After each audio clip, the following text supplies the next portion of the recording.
This is a daily ritual. A hot dog and a Budweiser. Holy cow. If that's the way Harry starts his day, what does he do to end it? Find out on Chicago Tonight with John Calloway.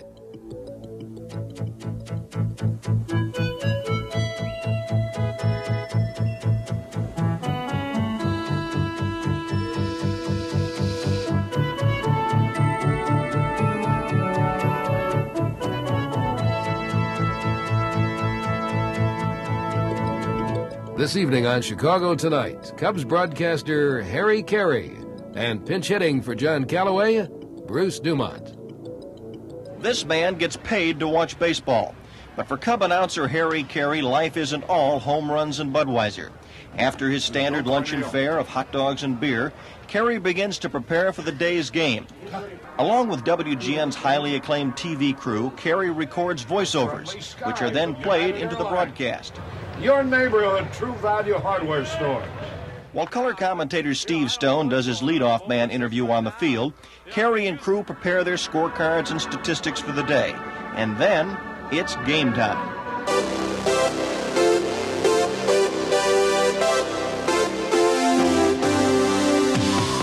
Hello again, everybody. This is Harry Caray at Wrigley Field. And if this doesn't dispel once and for all this silly rumor that all tickets have been sold for every single Cub game, then I don't know what will. For the next few hours, it's just a couple of guys perched in a booth talking about a game they love. 2 men up, 2 men down. And here's Hayes now. There you see John Felsky, the Chicago boy, Lee Elia behind him, alongside of him. Felsky out of the University of Illinois, born in Chicago, now lives in McHenry. There's a fastball outside, a ball on the strike. Former Major League pitcher Steve Stone has been a Cub broadcaster for 2 years. 2 years spent alongside Harry Caray. I think that Harry's really been responsible for my development as a broadcaster. He has one of the finest senses of drama that there is in broadcasting. I've tried to pick up a little bit of that. I think what makes Harry so different from other people is that he knows when to get off the game. Anybody can just do the game of baseball, but Harry realizes when things aren't going quite as lively as they normally would, he diverts from it. And I think that sense of timing has set him apart from other broadcasters.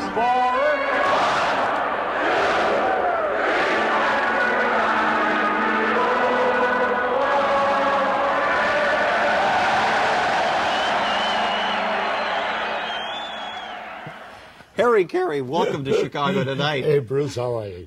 When did that tradition start, you leading the crowd and Take Me Out to the Ball Game? Yeah, that's a funny story. I've always sung Take Me Out to the Ball Game, but nobody ever heard me. It would always be in the privacy of the booth. For example, the first 5 years I was with the White Sox, I'd sing in the booth. Jimmy had listened to me, and the engineer, and then Bill Veeck bought the ball club. And Bill noticed that right below the booth, when I was singing, when Nancy was playing Take Me Out to the Ball Game, I'd be singing, obviously singing, and he noticed that the people underneath the booth were singing with me. And the next night, without me knowing it, he had a PA microphone in the booth. And when I sang, thinking just in the booth, all of a sudden I heard my voice booming back at me, along with the voice of about 15,000 others. And that's how it all started. It took Bill Veeck, with that remarkable mind that he has for those kind of things. And he later told me, he said he'd always been looking for some guy to do this, but never could find the right guy. He was looking for the right voice, though. Well, no, this is the point that I'm making. He said he knew I was the right guy the first time he heard me sing, because anybody who was sitting in the stands knew they could sing better than I did.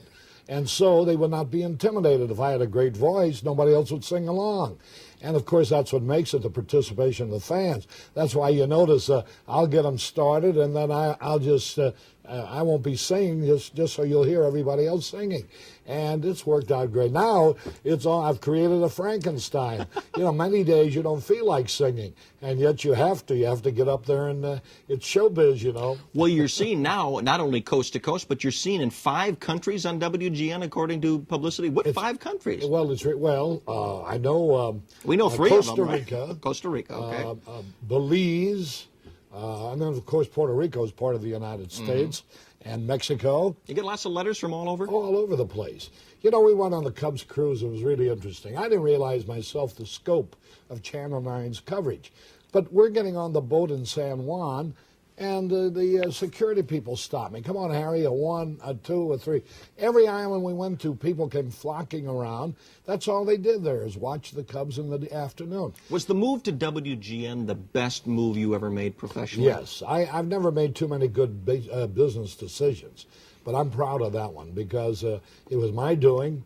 I'm the guy who began thinking about 50,000 homes on pay TV, and they've never reached 50,000 homes, by the way, and they've won a division championship in between and still don't have 50,000 homes on Sports Vision.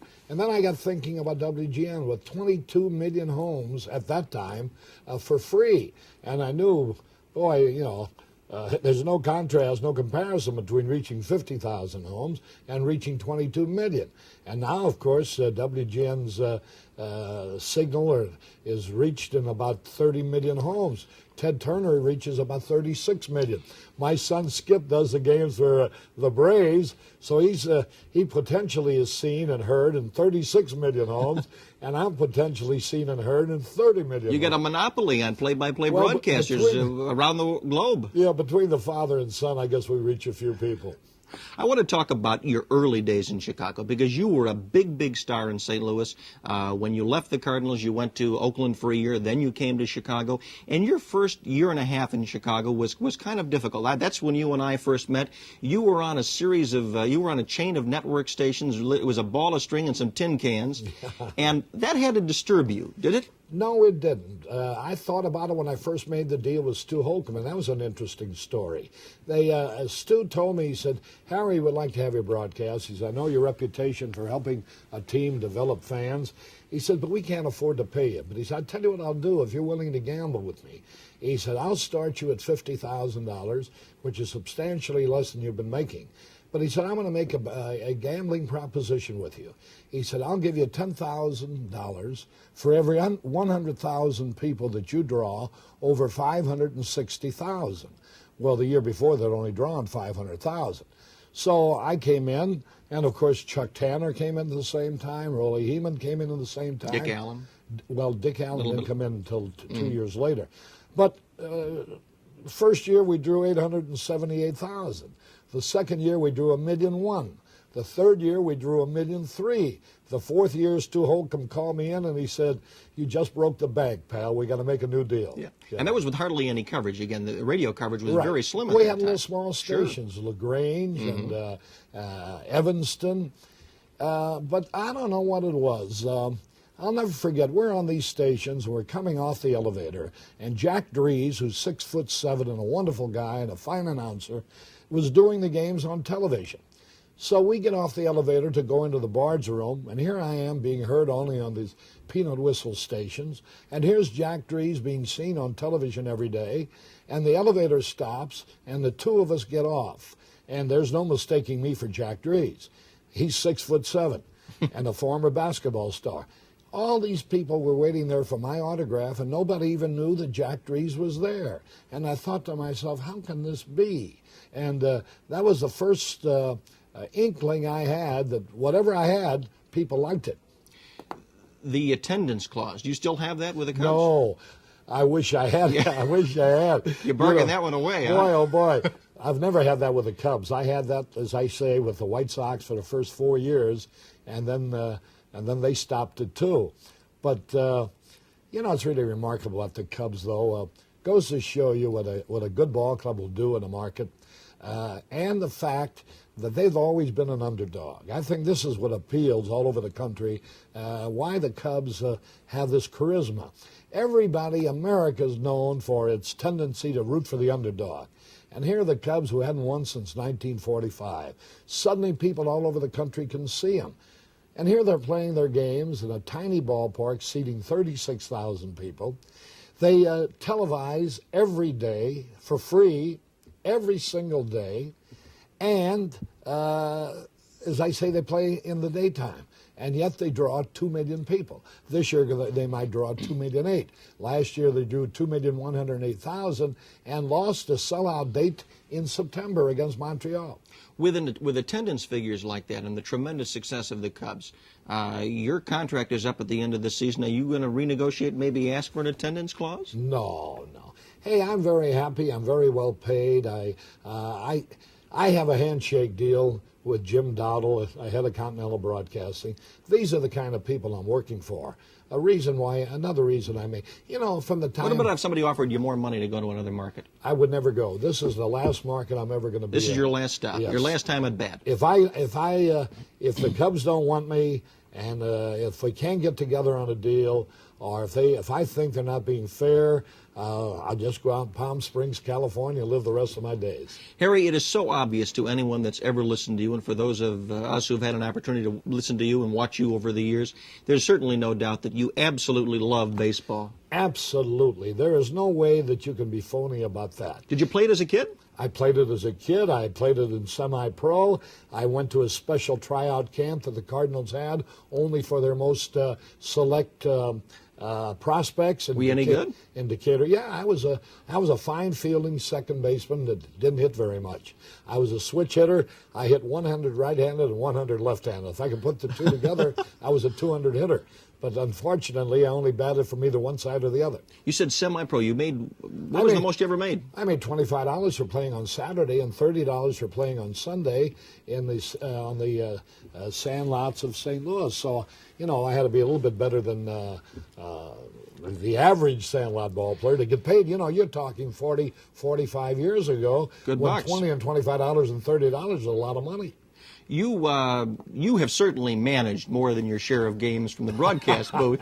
Have you ever had any desire to manage on the field? No, but I'll tell you, Gussie Bush did offer me the job one day and tried to talk me into it to become the general manager of the St. Louis Cardinals.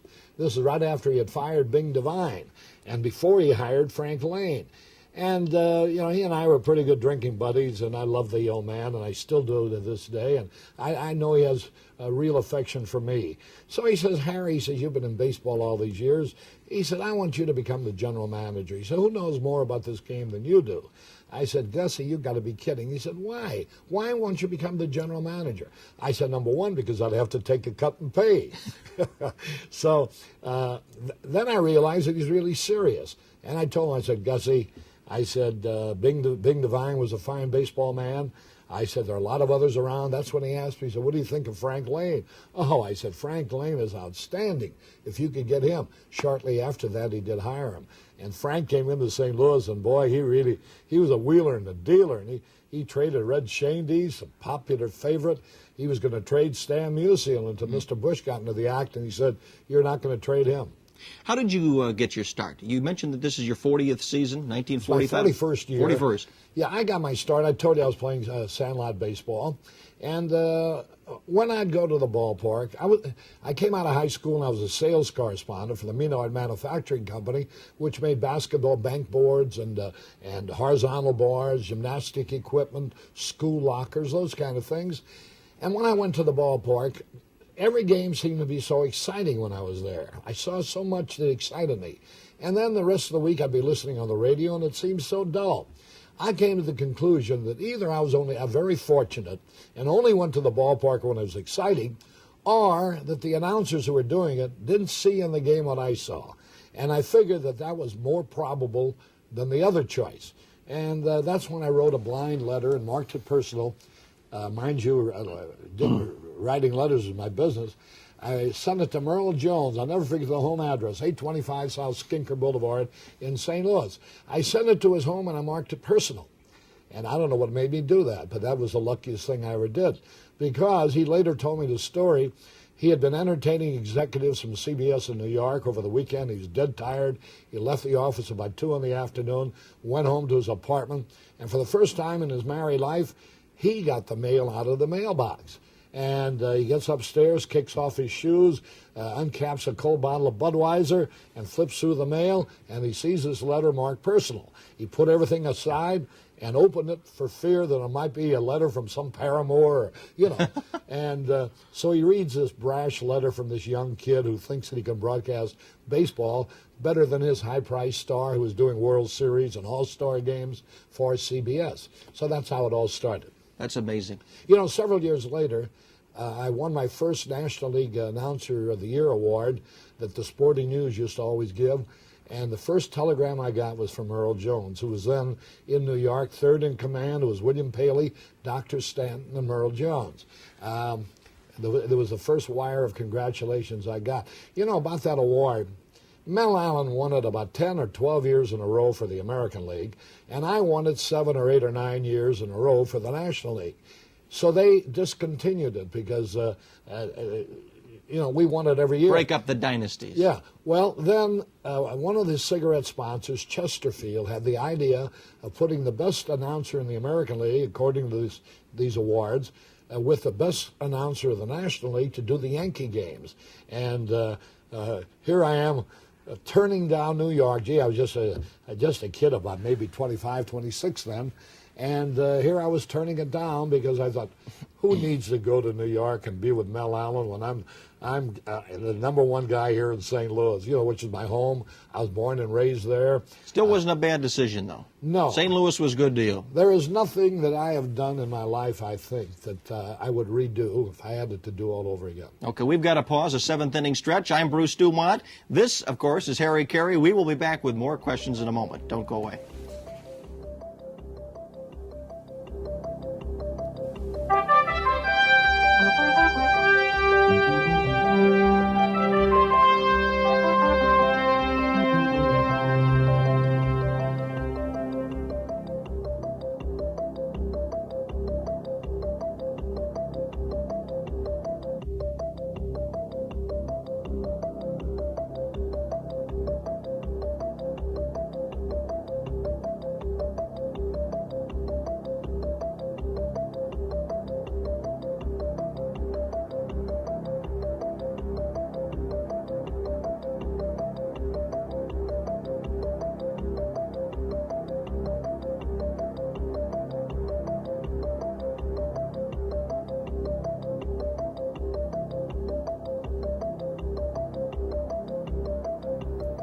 Bruce Dumont back in Chicago tonight with our special guest, the voice of the Chicago Cubs, the great Harry Caray.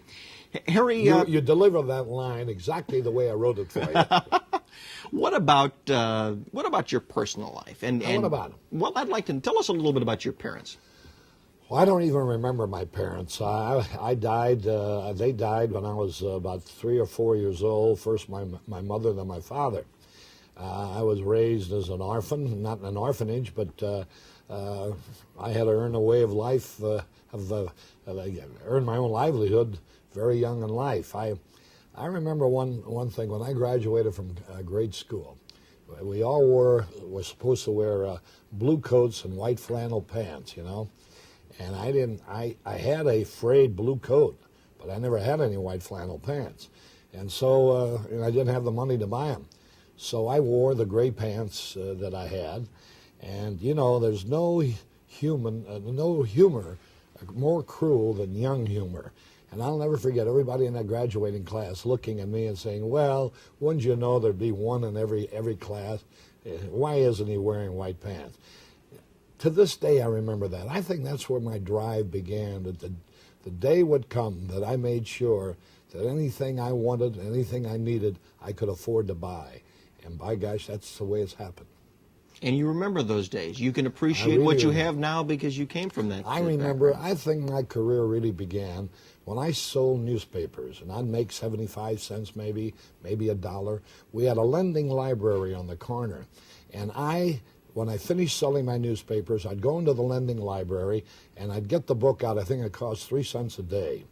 I'd go to the soda fountain, and I'd get my chocolate marshmallow sundae, which cost about 12 or 15 cents. I would be halfway through the book before I finished my sundae. I'd take the book home, and I'd finish it that night. The next day, the same rigmarole. I'd turn that book in, get another book. I read a book a day. I think if I am if I do have a vocabulary and if I am fluent, I think it came from that voracious reading back in those days. Everyone knows your son, Skip, again, as you mentioned earlier, the voice of the Atlanta Braves. Any other children? Oh, yes. I have 5 children. I have my son, Chris, who travels all over the world. He's 34 years old, and he works for Maris Incentive Travel. And then I have three daughters, 2 of whom are married and have children, another one who's about 24 years old now. Good father? How would you grade yourself? Well, no, you can't be divorced and be as good a father as you'd like to have been. Yet, I think if you talk to my children, maybe I wasn't so bad. I know I wasn't bad for Skip because I framed him into becoming an announcer. Everybody I knew in St. Louis, every man of any affluence at all, had a son who always rebelled about going into his business. So when Skip came along as a junior in high school, I acted like I couldn't care less whether he became a sports announcer or not. I took him on road trips and I took him to spring training, but I acted very diffident about it. And I went to Bob Hyland, who was the general manager of the station, still is of KMOX, by the way. And Bob Hyland's father was a very successful doctor and surgeon. He handled the Browns and the Cardinals and the football teams and everything. And he wanted Bob to be a doctor. And Bob didn't want to be a doctor. And so when I went to Bob, I said, even you didn't want to follow in your father's footsteps. And I said, I'm afraid that if I try to get Skip to become an announcer, he'll rebel just like you did and everybody else does. So we set up a scheme where Bob Hyland had him do a high school program just in the interim while he found somebody else. Well, once he was on the air, the bug bit him. And it's too long a story to tell in detail, but this is how he became a broadcaster. And you know, how proud I must be of him. You have a good idea. Where did the name Harry Caray come from? My name was Carabina. I was of half of Italian heritage and half of French-Romanian parentage. My father was Italian and my mother was French and Romanian. When I got started in radio, naturally, at the suggestion of the people, and I had no other relatives around, and I wasn't married then, so I didn't see any reason why not change it, and I did. And it's been my legal name now for 40 years. In St. Louis, you had a brush with death. You were hit by a car one night and seriously injured, were you not? Yeah, it's funny now, although the predictions they made then as to how when I got older, I would feel symptoms of arthritis in my knees and in my shoulder and in my arms. That's how advanced the medical profession is. They prophesized, let's see, that had to be 16 years ago, exactly what's happening to me now. You know, well, you're preserving yourself from the inside out. Yeah, but I do feel the aches and pains on a cold day as it was at Wrigley Field today. What other great story, legendary story, tell me whether it's true or not. In St. Louis, you were held up one night, and someone recognized your voice, and they gave you your money back?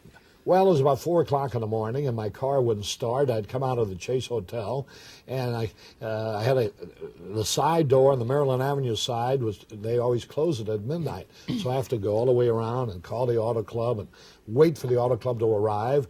And I see the bright lights pulling up behind me. I jump out. I think it's the auto club, and here are these 2 giants, about 6'7", with big guns, beanie caps, and ascots, and both of them with their guns. And I said, hey, fellas, don't do anything you're going to be sorry for. And the one guy looks at me with a gun, and he says, aren't you Harry Caray? And the other guy starts jumping up and down with a gun. Holy cow, it is Harry Caray, it is Harry Caray. Well. Is that where you got the holy cow? No, but let me tell you something. They were so funny. You know, they started to tell me how much they missed me. I was in Chicago then. I'd just gone to St. Louis to do a television show. And how much they missed me. This is the year that Richie Allen was in Chicago. And they start talking about Richie Allen. And one of them says, Harry, he says, it's almost 4 o'clock in the morning. What in the world are you doing here? And the other guy says, Harry, you haven't become one of us now, have you? So I told him, I said, my car wouldn't start. They said, get in the car, we'll get it started for you. I said, no, fellas, I said, the auto club ought to be here any minute. Boy, they look at each other, they shake my hand, they pat me on the back, and they say, we better vamoose. They got in their car, turned north on Van de Vender or on Kings Highway. And they were off. Right. Yeah. You have, as I mentioned a little bit earlier, you were a beloved figure in this city, and you've been here for 15 years. You're beloved in St. Louis as well, and now coast to coast and around the world because of WGN's power. But not everyone is a fan of yours. Recently, Milo Hamilton left the Chicago Cubs. He said that the reason given by WGN was because there were differences between you and Milo. What happened? Not one difference. It was never really, you were never Milo really close. said that, he is a liar, and when I see him, I will tell him to his face. I had nothing to do with Milo Hamilton. Milo Hamilton's ego just consumed him. He had the best job in the country. He winds up now with a little job that our young announcer has graduated from because he replaced Dwayne Stats. The only reason he's got a job is because we hired Stats. But the station kept calling him in and telling him, Milo, what does it take to make you happy? You got the best job in America. You do 9 innings of baseball every day. You do the DePaul basketball during the winter. You do the Bulls basketball on Channel 9. You got the most exposure of any announcer. But he just could not stand the fact that people reacted to me and did not react to him. When we changed booths, when he'd go from the radio to the TV and I'd go to the radio, the people all screaming, Harry, Harry, Harry, he could not take it. And I'll never forget, when I was announced as a new man for the Cubs, everybody congratulated me. We had the press conference. I think you were there at the Ambassador East. And I saw Milo, and I went over to shake hands with him. He wouldn't shake hands with me. So later, when I got him one-on-one, I said, Milo, this is ridiculous. I said, the people asked me if I wanted this job, and I accepted it. I said, I don't know who. Nobody would have turned it down. No. I said, I don't know who promised you the job, but I know it isn't the present ownership because they just bought the ball club. So I said, now you have 2 options. I said, you can go along and do the excellent job that I know you can do, and I said, you might even learn something from me. Or I said, the only other option you have is to take a walk. And he said, well, he says, who's going to give a guy, a 55-year-old man, a job, he said. How can I take a walk? I said, Milo, I turned down 4 jobs to accept this one. I said, and I'm older than 55. And it was the truth. No, I had nothing to do with Milo. The officials, the executives of WGN tried their best to make him see the light of day. And it just didn't work. work. He was undermining everybody, screaming, throwing things around. Whenever I wasn't in the booth, he'd ask the fellow announcers, how can you be talking to that guy? If I was talking to a Vince Lloyd or a Lou Boudreau on the field, Milo would want to know when they got up in the booth, why were they talking to me? We've got to run. His ears are burning in Houston. Harry Caray, thank you very much for Nice joining us in being with Chicago you. Say hello tonight. to John, too. Will do. We hope you'll come back and visit us again soon. I'm Bruce Dumont. John Calloway is on vacation. We will be back Monday night. Join us then. So long, everybody. Have a good weekend.